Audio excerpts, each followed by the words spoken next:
So this is Smars. I don't know what else to say other than I get it. I get it now. I think I understand.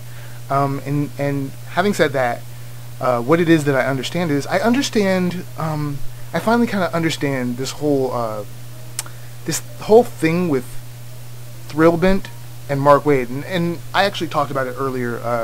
I talked about it in a different comics journey, where when Thrillbent came out, people were sort of polarized, and were divided immediately into two separate camps, and that was the people that just sort of accepted it for what it was, and then these people that seemed to have expected something bigger or grander or something that was undefinable, because in all the posts of where people were sort of reacting negatively to Mark Waid's Thrillbent experiment, they never quite said what it was that they expected.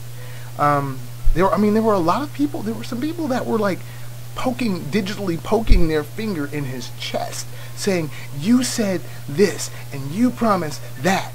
And Mark Waid, he's responding to all of them. He's like, "Look, I apologize if I misled you in any way." And I'm just sitting there like, what did they expect? So, anyways, recently though, I've been sitting and watching, the whole thing play out, and Mark Waid, he's just kind of posting comics, whatever. But he's been doing a few things, and I'll be honest, this is kind of a post, sort of me sharing a little bit of my anxiety and my fears and my excitement about all these things. So initially, I was okay with Mark Waid going into digital comics, because it was just like, okay, well, all right, one other dude, and it didn't matter that he was what is considered professional, like he's this veteran of like 25 plus years or so. It didn't make any difference. It's digital comics to me is the same as printed comics. It's for anyone who is a creator can get into this game and try to make something of it, because we're all here to sort of entertain. We're all here to tell stories, to share our experiences and our tales with other people, and just entertain. But my initial worry came when people started championing Mark Waid for this, as if he was sort of a pioneer of digital comics. Like the thing, the thing is, like, well, then Mark Waid, like this is, recently, where Mark Waid he was doing the same thing where, the same thing was happening, where recently he decided, that, well, he had noticed that even though his books are free, the books that he's been publishing are free, they've been getting torrented, which is the nature of the beast. It's the nature of the internet. I've had several albums, because I produce music every now and then, and I had several albums that I posted like in 2006 that were free, and I noticed, a couple of years ago, like in I think 2010, that all of them had been torrented. And it's like, oh, well, it's just the nature of the beast. People don't care if the item is free. It's about distribution. And he recognized this. Mark Waid actually recognized this, and so he started putting his stuff on file sharing networks and things like that. And that was his new strategy. He was talking about, well, this is his new strategy and everything. And all these people are like, they're championing him. God, I'm getting really tongue-tied by that word. And they're putting him up on a pedestal, and they're like, oh, it's amazing. He's thought of something new. Oh, and it's just all these people reacting in this really bizarre way. And I'm sitting back, and I'm getting upset. I am visibly getting upset at people's reactions to this. And it's because, this is something that I personally have been doing for years. And I'm not the only one. There are several artists that I know that have been doing these exact same things. They've been publishing their stuff digitally. They have the, sort of that free format. They've been putting their stuff in PDFs. for sale, and they've also been putting them on torrenting sites and on file sharing sites in order to sort of get more exposure, get the word out. All the different advertising avenues that they've taken, all these different things. We've all kind of done this. There are a lot of us, and you get this little pocket in the corner of this vast universe that is the internet, and these people who are just like patting Mark Waid on the back over this thing that where he's really just doing the same thing that someone else has done. And I'm getting upset. I'm getting upset because, well, initially it was because I felt like this is the part that's about the fear. My fear was that, with this movement that digital comics is making all of a sudden, which really I'm realizing is a very small portion of the larger universe, but it is it will have a long-term and ripple effect on the rest of digital comics. But I'll get to that. My problem was that, my fear at least, was that what was going to happen was people were eventually going to get to the point where digital comics became the norm, in the sense that people were just buying them like they were printed comics on a shelf, and that what would happen is that the large companies, Marvel, DC, even I guess Image and Dark Horse, and even like the manga market would, everyone would shift, and like the bigger companies would be the dominant force even in the digital realm, and they would get the majority of sales, and all the little guys would kind of get pushed to the wayside and get lost in the shuffle. And that was my fear, is that I would get lost in the shuffle with because I've been trying for years to actually sell my book as a digital comic. I came out of the gates in 2009 trying to sell it. That was the whole plan.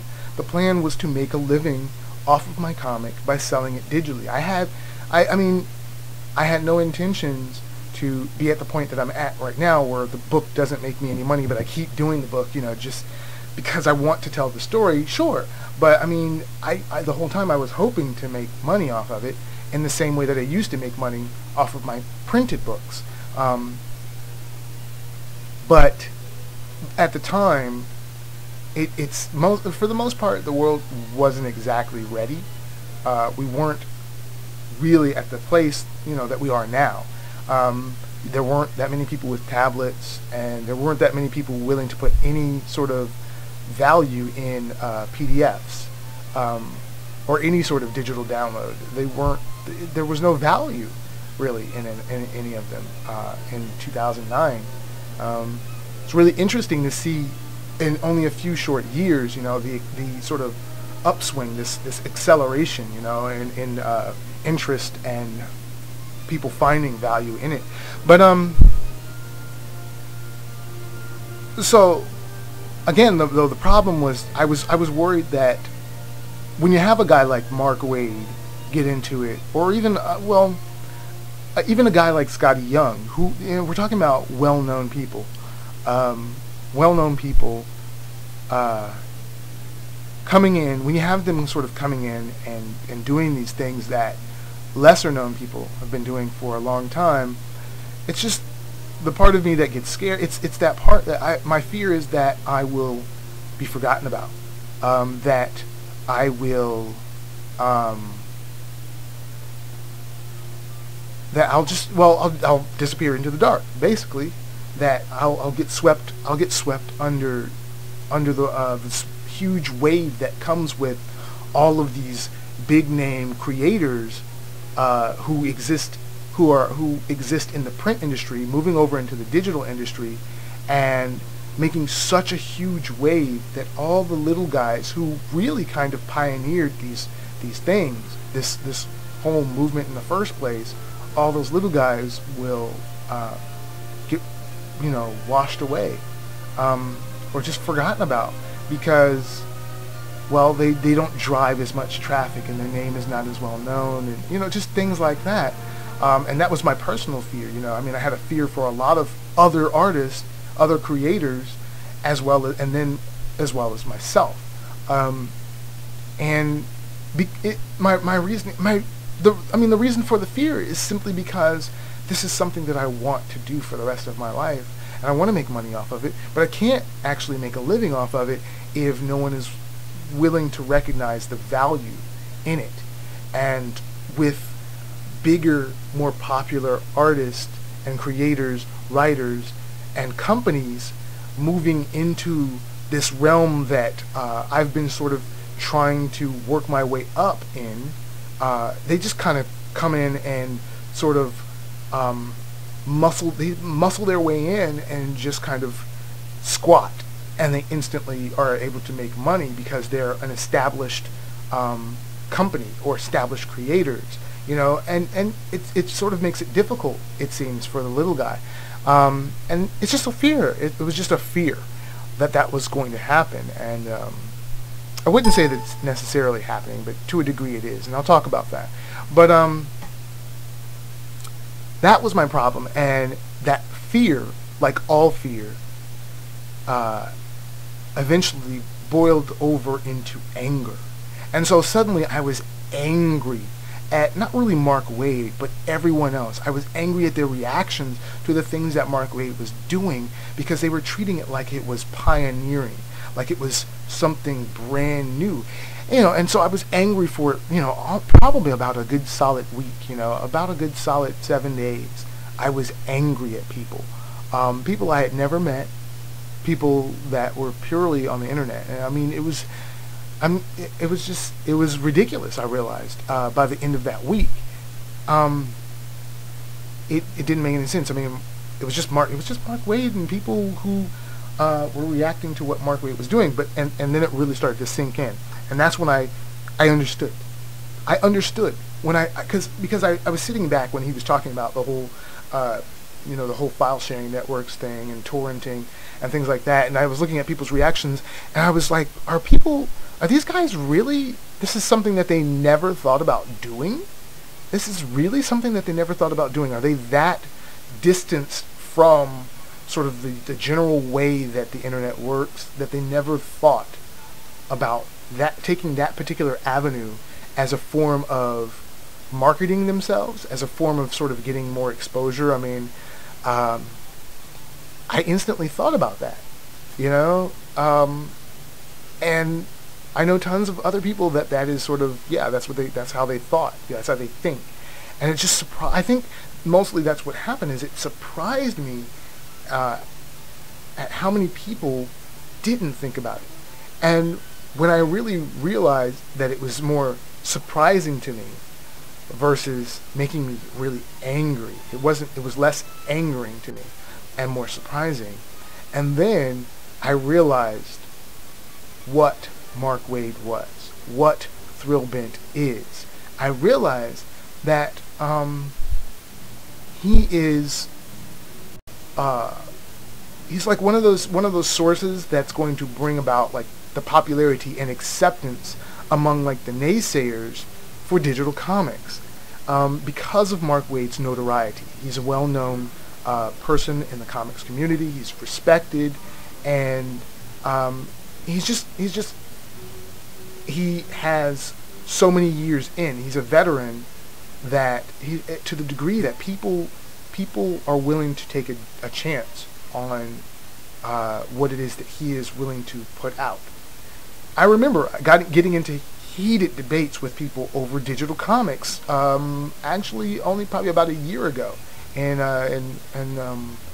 early 2011 and certainly in 2010, just getting into heated debates and arguments with people over digital comics having any sort of value and being real comics and being true storytelling, and I think that's Mark Waid's. That's the part he is playing in this. At least one of the parts that he's playing in this is really sort of getting those types of people that I was having arguments with, those naysayers, to sort of see the light and sort of slowly come over to the other side when they see, oh, well, it's just comics, and they see that it's just comics. And that's the thing.